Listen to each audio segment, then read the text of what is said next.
কিন্তু দুর্ভাগ্যজনকভাবে আলেমদের ঐক্যে ফাটল ধরল। এবং আপনারা দেখেছেন যে ইসলামী দলগুলো কাছাকাছি এসেছিল, সেখানে ঐক্যের ফাটলটা মূলত তৈরি হয়েছিল 100 আসনের দাবি থেকে। যারা নিজস্ব শক্তি বলয়ে আজ পর্যন্ত একটি আসন পাননি, আমরা তাদেরকে ছোট করে বলছি না, জাস্ট আত্মসমালোচনামূলক কথা। ঐক্যে কেন ফাটল ধরল আর তার ধারাবাহিকতায় আজকে হারাম ফতুয়া কেন শুরু হলো, জাস্ট সেটা স্মরণ করানোর জন্য বলছি।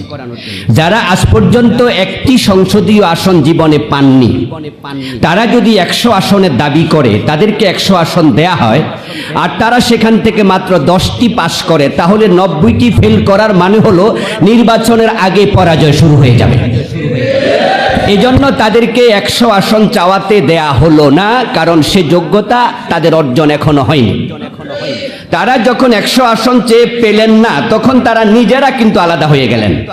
আর আলাদা হওয়ার পর তারা বলতে শুরু করলেন যে তারা আসনের জন্য আলাদা হন নাই, তারা আলাদা হয়েছেন গোমরা দলের সাথে থাকবেন না তাই।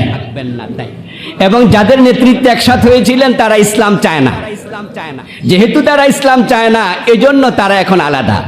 তো যাদের ব্যাপারে অভিযোগ, তারা কি নতুন করে গোমরা হয়েছে তাদের কাছে? তারা কি এই দলের গোমরাহি নতুন করে আবিষ্কার করেছে? নিশ্চয় তারা 100 আসন পায়নি বিদায় সরেছে। এখন ওই দলকে লক্ষ্য করে যত কথা বলছে সবগুলো তারা মিথ্যার আশ্রয় নিচ্ছে।